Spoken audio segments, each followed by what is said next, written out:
Order! Order, I say!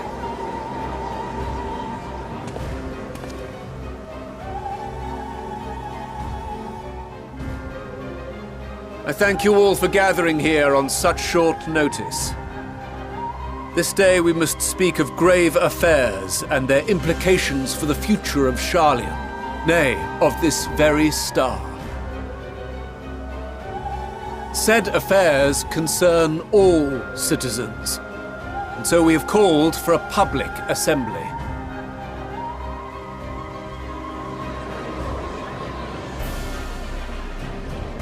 You may have heard rumors of the Talopheroi and the havoc these madmen wreak abroad.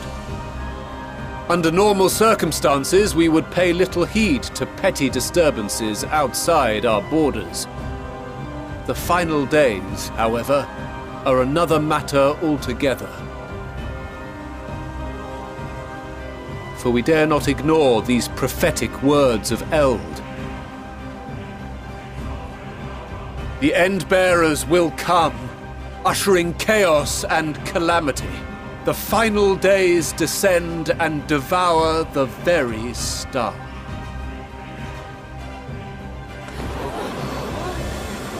I've never heard this prophecy.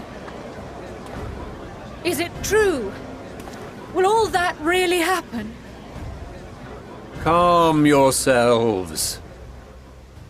The time has come to speak of the Forum's most sacred duties. But first...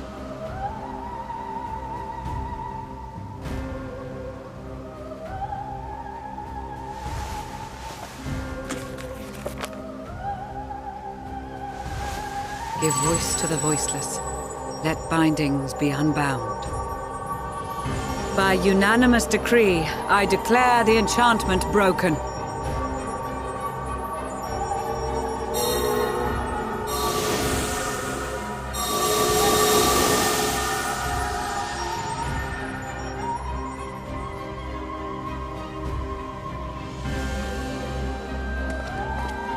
Master Leveilleur, if you would.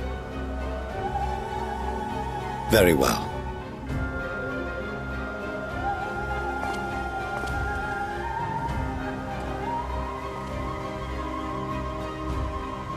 "270 years ago, our forebears began an expedition in the Dravanian hinterlands, in search of a route to access the ethereal sea. This much is public knowledge. Their findings, however, would become the Forum's most closely guarded secret. What those researchers discovered in the hinterlands was not a passage unto the ethereal sea, but the very heart of our star, and Hydaelyn herself.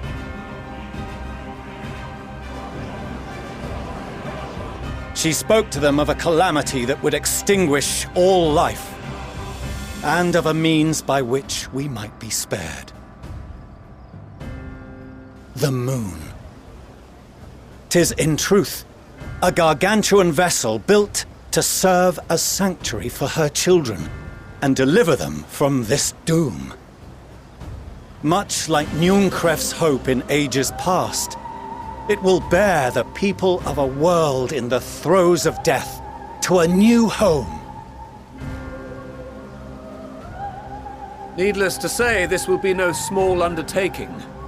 To facilitate the great work, the Forum has maintained close contact with the servants of Hydaelyn, who presently reside on the moon. Convinced that the foretold end was all but inevitable, we began amassing a wealth of knowledge, not merely for the betterment of our nation, but in preparation for the journey to come. You reveal this to us now? By the gods, how long do we have?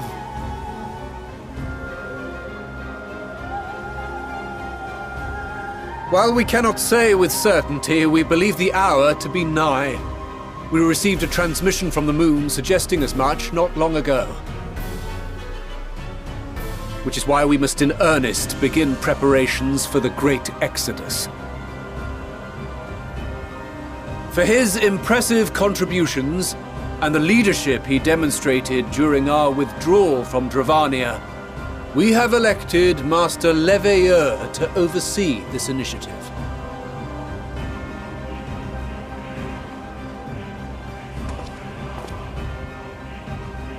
Fellow scribes and scholars, my countrymen, we face a threat of unprecedented scale. We must challenge the trials before us with composure and conviction if we are to find salvation. The wisdom of Sharlayan has ever been a shining beacon in the darkness, and so it shall continue to be.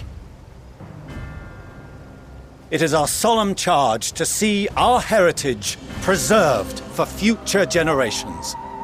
For those who will come after, we will brave a new frontier.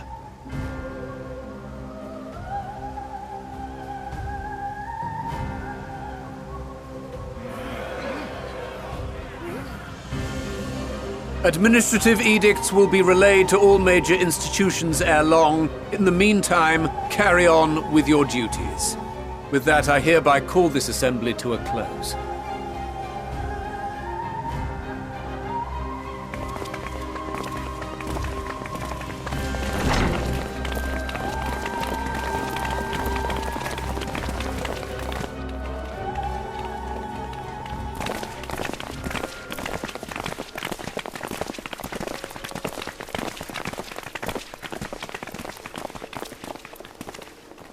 Do you remember what Mother told us when we visited home? That it wasn't until after we were born that Father seemed to lose himself in his work. If that great work of his was the evacuation of this star, then... Yes. It wasn't for his benefit.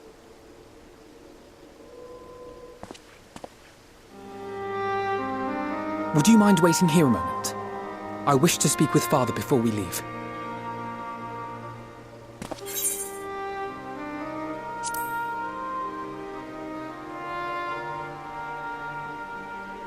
Thank you. I shan't be long. If it's all the same to you, I have a few choice words to share with Father as well.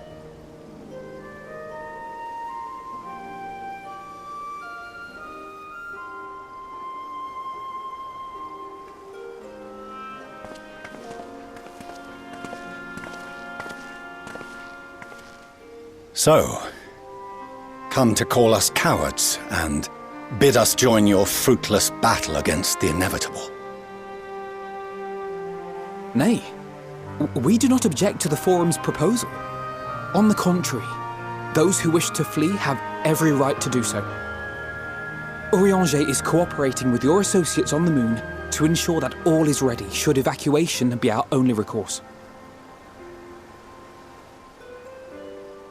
Then whatever your business, I suggest you be brief.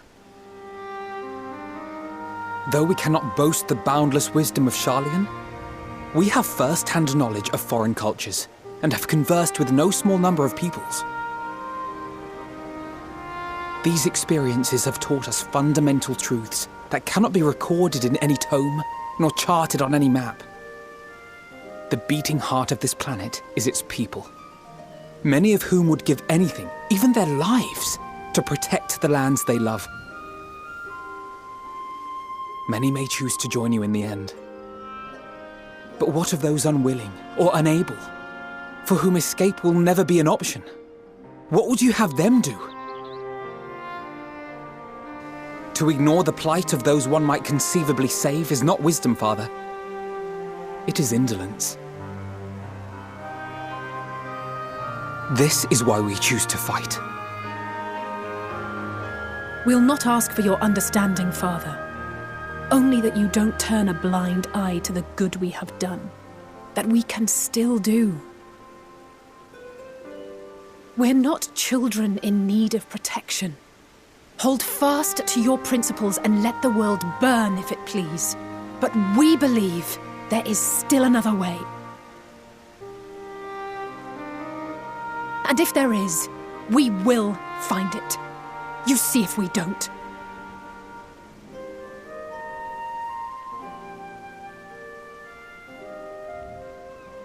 Do as you will.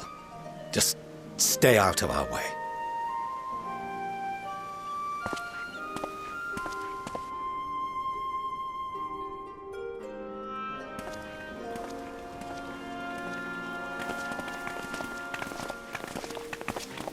Were he not so consumed with self-righteousness, he might tell you how proud he is of you both. Bold words call for bold action, and there'll be no turning to your father should plans go awry. As if I ever would. So long as there are those who wish to stay and fight for this star, we have to do what we can to help them.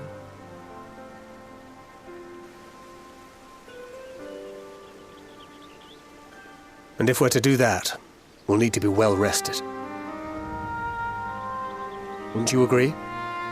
And having triumphed over what we once thought to be the source of all evil, I can think of no one in greater need of at least a dozen winks.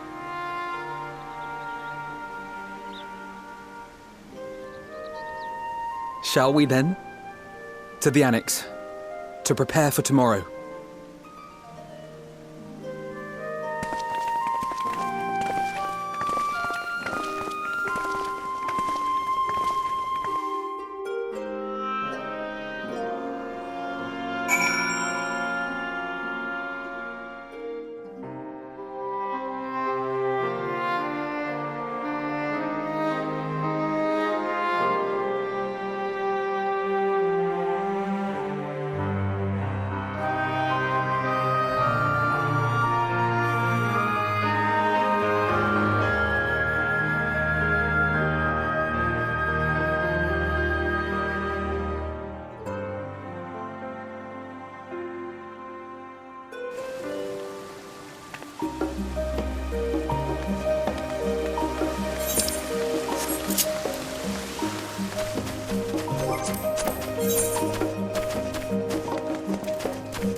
You're alone. Good. The twins thought now would be a wonderful time to pay a visit to my chambers. Rather than listen to them bicker over tonight's snacks and tomorrow's plans, I seized the first opportunity to make my escape. To their credit, they decided against intruding on your peace and quiet.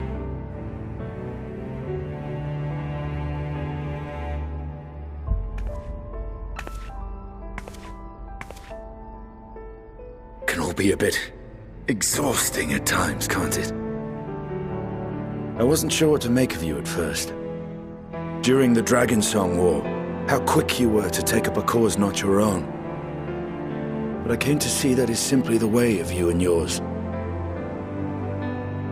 I will not pretend to understand this talk of ancient primals and the final days. But I trust in your judgment and choose to believe in your cause. You and Alphino have my lance, now and always. You'll need it. Rack and ruin looming on the horizon. Calamity bearing down upon us.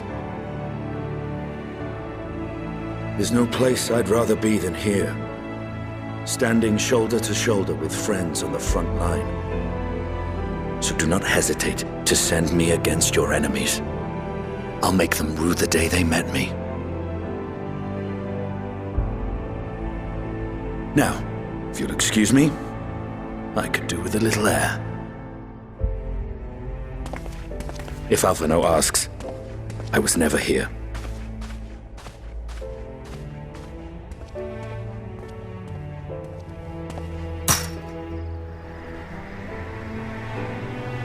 Until the morrow.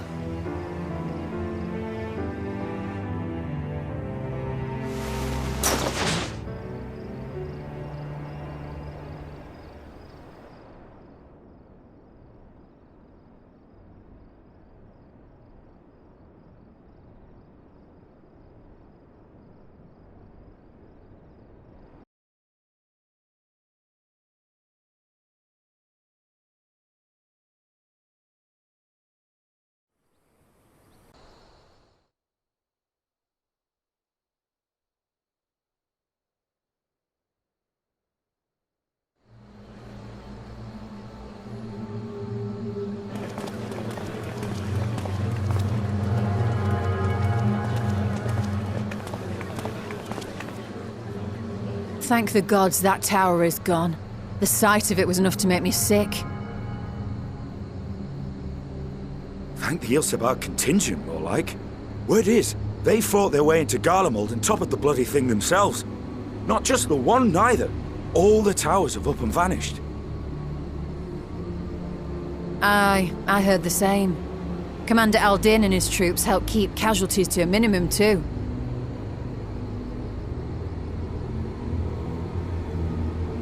But is it true they brought back tempered Garlean soldiers? As Commander Aldin tells it, they've a treatment for that now. But don't you worry. Cured or not, they've no plans to bring them into the city proper. I see. Well, that's a relief then. I know we've brothers and sisters among the lot, but I can't say I'm eager to welcome them home.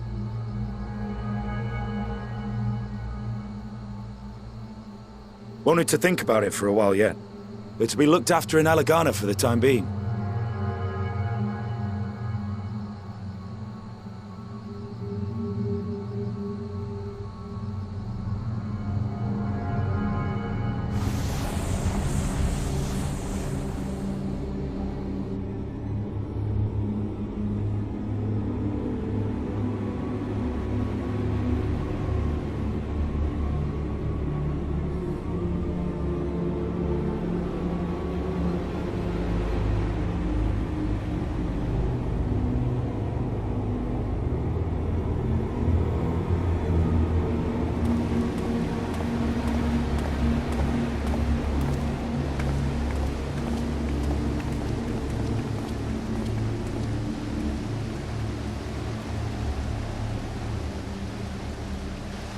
Another day, another commission of paramount importance.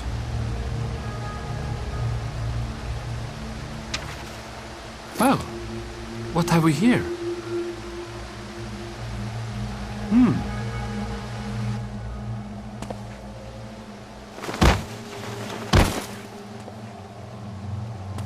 Hey, are you all right?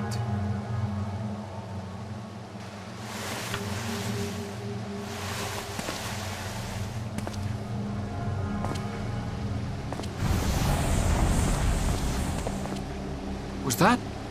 No. The shadows play tricks, nothing more.